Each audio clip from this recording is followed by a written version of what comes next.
I don't care what guru out there tells me I'm wrong. I got more liquid than you do, I promise. So tell me it's wrong. I'm going to ignore you. Back in your story, now you're single mom, marriage didn't work out. You start the marketing firm, scale that out. You start the call center, scale that out. What was next? You got into Real estate. Mm-hmm. In AC. So built the AC Hero and then bought the building on 7305. Okay. It was a 22,000 square foot multi-tenant small business office rental building. And then started a content company. So we were already doing content through AMP for attorneys and for AC businesses, obviously.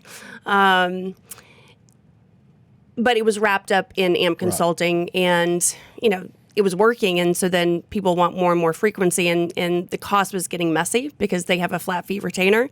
So I broke it out into its own LLC. And so I've actually been able to step away. Shout out to Richard and Summer from HCT, the call center. So I'm not any part of the operations at all. They actually tell me to mind my own business. And I'm like, I think it is my business. But apparently not that stuff. And I've stepped away from AMP in a 98% degree version. And so now focusing hardcore on the content business and making that its own entity. And then the Divine Med Spa, the medical spa that I bought in May of last year. So what's the medical spa? So the med spa was essentially a day spa that I went to for over 10 years. It's been around for about 14 years. I went there for facials, and the owner, Elise, she was like my second mother. She was there for every hard time in my life, every struggle, and then all the wins. And I went to her every 4 weeks for about 10 years. That's why I don't look almost 41. That's good. And she was looking to retire. And she asked me I have facilitated brokering buyouts of other companies. And she said, could you find someone to buy the spa for me? I said, absolutely. And I did find a couple. Not a couple people, an actual couple that had a gym and they were looking to purchase it. And right before LOI, I'm like, wait a minute. And actually, I have to say, my boyfriend, Addison Taylor, he said, wait a minute, Tiffany, why wouldn't you do that? I mean, you're looking for that next thing. You're creating problems in your existing businesses because you're bored, right? Yeah. Why not this? Your heart is attached to it. It's something that you can even level up and turn into a true med spa from a day spa. Really.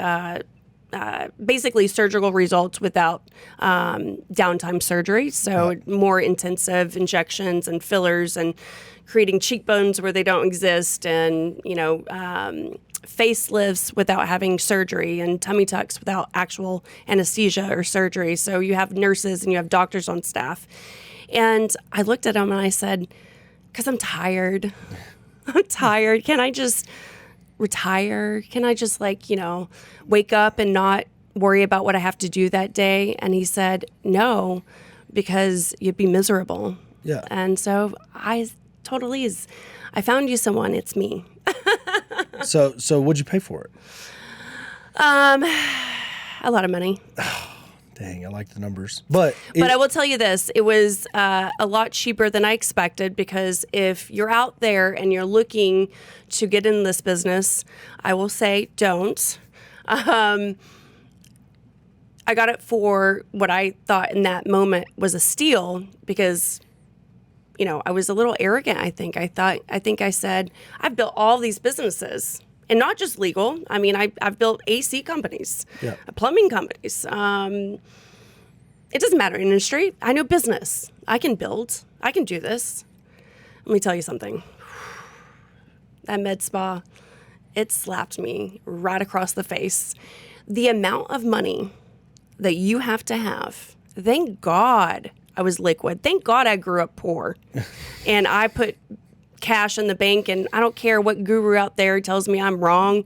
I got more liquid than you do, I promise. So tell me it's wrong. I'm going to ignore you. Thank God I had $500,000 just in one account, Yeah. just fluid cash that I acted like it didn't exist because I went through a lot of that really fast. One of our lenders, this is a funny story.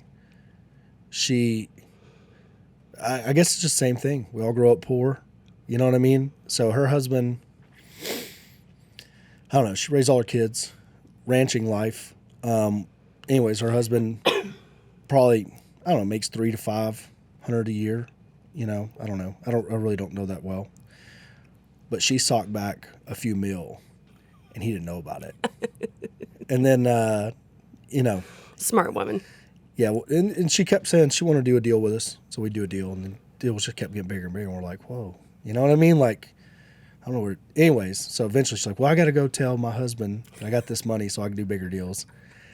And we're like, what? And so anyways, he was talking to me, and he's like, what do you think about that? And I'm like, I need to meet this woman. Would be best friends. I'm like, well, you know, there's a lot of women that have done a lot of other things with money, and just you have one that set it over in a bank account so you'd never be poor. Seems like a win to me. Yes. He's like, well, I guess you're right. It's hard to be mad about that.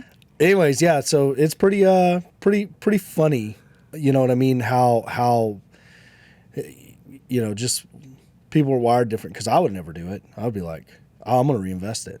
You know what I mean? I got cash reserves to operate, and then it's like so after that, it's all very going. Interesting. You can grow up from the same, you know, trailer park, right? Yeah.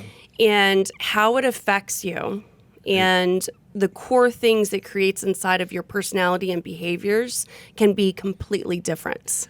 I'm just like, and here's the difference. It's like, for me, I'm just like, you know, the worst case scenario is I'm back in the trailer park, and it wasn't that bad. So I was just like, for me, it was both. Like, for me to feel like I was successful, I had to be able to do both. I had to be able to have funds and high level cash. I do hard cash money lending right now for a couple of investors. Mm-hmm.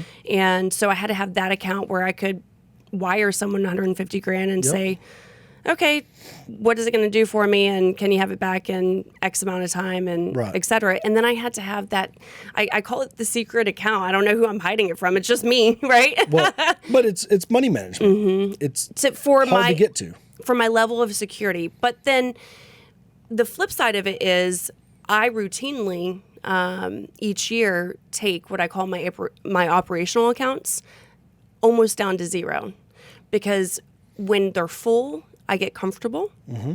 And when I'm comfortable, I'm actually really unhappy. I'm the same way. Because I've grown with discomfort and struggle, that I'm comfortable in that struggle mode.